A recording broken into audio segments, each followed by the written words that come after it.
Hello Earth Signs! Welcome to Like a Tarot. Angels and guides, please guide us gamit ang personalized cards. Alamin natin kung ano ang message ng person ng mga Earth Signs. Pwede rin na magkabaliktad yung sitwasyon kasi connected ka sa person mo.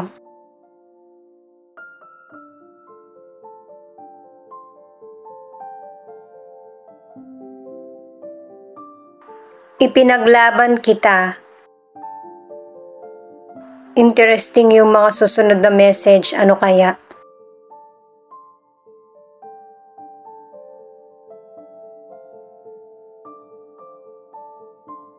Hindi ko sinasadya na ma-in love sa iyo. May confession agad.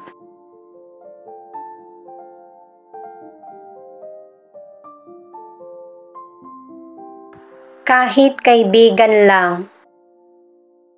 Ayaw bumitiw ng person. 2 cards na lang.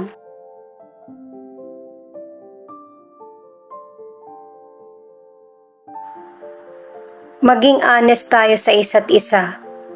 Maybe nasa sense ng person na meron ka rin gusto sa kanya. Matindi yung pagmamahal ng person na ito at saka ang lakas ng loob niya. Yung sigurado ba siya? Yung una kong nakita ang kukunin ko. Ito yun guys. Bed. Ibig sabihin may person na hindi na makatulog, kakaisip sa person or sa mga personal problems. Gamit naman ng tarot cards, alamin natin kung ano ang bottom of the deck ng mga earth signs. Pero guys, kukuha ako ng konting cards para i-reverse. Angels and guides, please guide us. Ano ang bottom of the deck ng mga earth signs? Para sa mga bagong viewers, ang reading na ito ay timeless reading, general reading at guide po lamang. Hindi po magre-resonate sa lahat kaya kunin mo lang yung akma sa sitwasyon mo. At kung kailan mo napanood ang reading na ito, yon ang start ng 1 week reading para sa iyo. Ikaw na bahala magpalit kung si person mo ito o ikaw.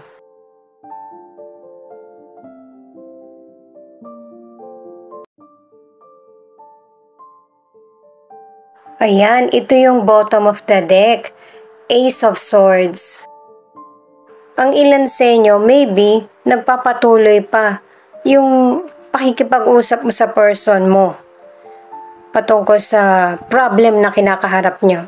Pero ang ilan, pinutol mo na talaga yung connection. Kasi tingin mo, walang pinapatunguhan yung pag-uusap nyo. At saka hindi mo rin, yung bang decision ba? Hindi ka kaagad makapag-decide. At tama yung ginagawa mo na pinag-iisipan mo munang maigi yung bawat desisyon na gagawin mo. Kahit na meron kang karapatan na gawin yung nararapat. Ngayon guys, alamin natin ang situation, challenge, past, future, hope at outcome.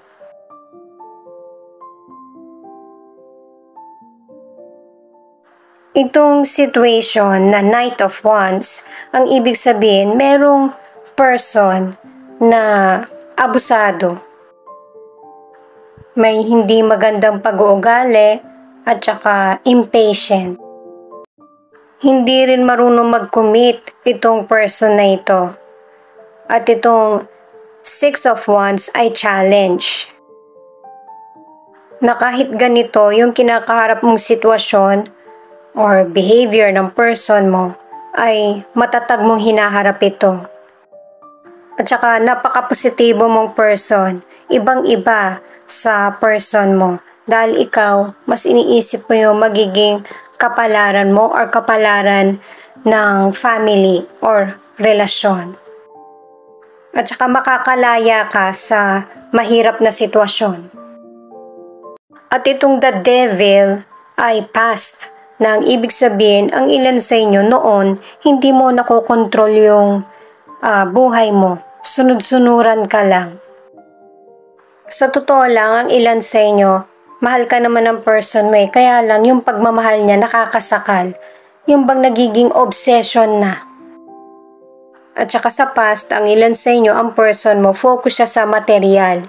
Kasi ito yung paraan niya para makontrol ka. Mas mabuti na lumayo ka sa ganitong person.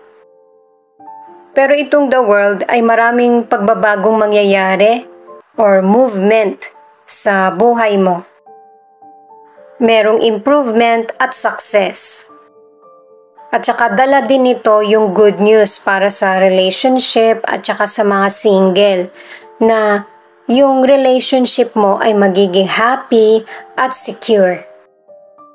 Ang ilan na nasa relationship ay magkakaroon ng kasalan at magtatagal yung relasyon nyo. Itong the justice naman, ang ibig sabihin ay kung hindi maganda yung kapalaran mo noon, ito na yung hustisya na para sa iyo. Ito na yung time para maging happy ka. At saka, single ka man or nasa relationship, anuman sitwasyon na nangyayari sa iyo ngayon, meron niyang cause and effect. Kung mabuti yung ginagawa mo, syempre good ang balik. Tsaka good karma itong card na ito Kaya may posibilidad na ikaw yung gumagawa ng good, kaya sa'yo yung good karma. Itong King of Wands, anuman ang gender mo, katulad ka rin nito na kaya mo nang mag-isip, kumbaga may power ka na katulad ng king. Hindi naman kasi tama na manduhan ka kasi klaro naman sa'yo kung ano yung mga goals mo sa buhay at saka meron kang pagkontrol sa sarili. At saka guys, ang advice para sa mga nasa relationship, ikaw yung mag-lead sa relasyon nyo. Kailangan kasi sa inyo ng person mo ay yung balanse para malalaman niya din na marunong ka rin naman tumayo sa sarili mong paa, marunong ka rin namang mag-isip. Bukod kasi sa obsession, yung person mo napaka-protective. Pero ang ilan sa inyo, ang person mo, sinusuportahan ka niya sa mga gusto mo sa buhay. Sa mga single, anuman ang gender mo, may potential person ka makikilala na yung behavior niya ay parang katulad sa king na merong paninindigan, may isang salita. Ito naman yung cards mo para sa career, money, at health. Ayan, itong 5 of Swords para sa career. Di ba nga, sabi ko kanina na yung card pinapakita na merong person na pati yung mga nasa paligid niya minamanduhan niya. Ganon din sa career. Kaya merong hindi pagkakasundo. Kasi kailangan din na mapakinggan yung opinion ng iba. Lalo na pagtrabaho, di ba? Itong 9 of Wands, ang ibig sabihin, ang ilan sa inyo, okay naman yung financial mo. Kaya lang ang gusto mo, yung may sarili ka na kinikita. Para naman sa ilan na merong financial problems, ang advice ng card na ito ay mag-isip ka ng dagdag kita, kahit hindi naman kalakihan. Para malibang mo din yung sarili mo. Kasi itong King of Pentacles, ay ang ilan sa inyo ay good health. Kaya malaki yung chance mo para matugunan yung mga pangangailangan mo sa buhay, kung patungkol man yan sa career o kaya sa financial. Swerte mo kasi magagawa mo yung gusto mo. Di ba nga health is wealth? Kaya blessed ka pa rin. At saka i-add ko lang guys na ang ilan sa inyo na nasa relationship, merong betrayal sa relationship. Ang ilan sa inyo lumayo ka sa sitwasyon. At dahil sa paglayo mo na ito, mas naging maganda pa yung takbo ng buhay mo. Kasi stress-free ka na. Minsan naiisip mo pa rin. Pero kapag nakikita mo na nagiging maganda yung kinabukasan mo, unti-unti nakaka-move on ka. At saka single ka man or nasa relationship, maraming transformation, balance, katotohanan na malalaman ka. Pero yung mga worries mo or problems ay lilipas. Mapapalitan yan ng success at abundance. Kasi yun yung pinapakita ng mga cards, lalo na't meron kang good karma. Siya nga pala guys, marami po salamat sa mga nag-like, share, comment, and subscribe. At pati na rin po sa mga nakikinig at nanonood. San man panig kayo ng mundo, ingat po kayo palagi. Ito naman ang mystical cards mo. Unwavering faith.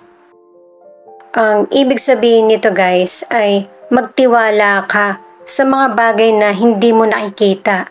Yung bang milagro.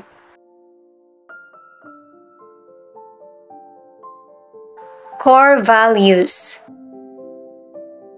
Ang ibig sabihin nito guys ay sundin mo kung ano yung nasa puso mo at saka pahalagahan kung ano yung importante sa'yo.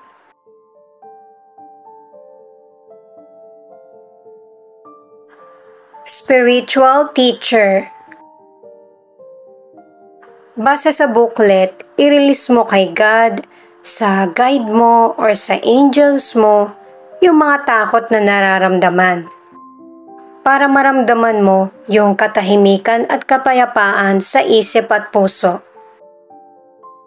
Ito naman guys ang angel number mo. I-search mo na lang sa Google.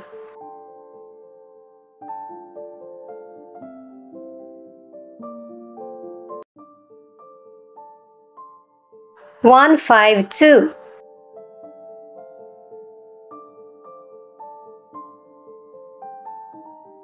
One, 2, 4.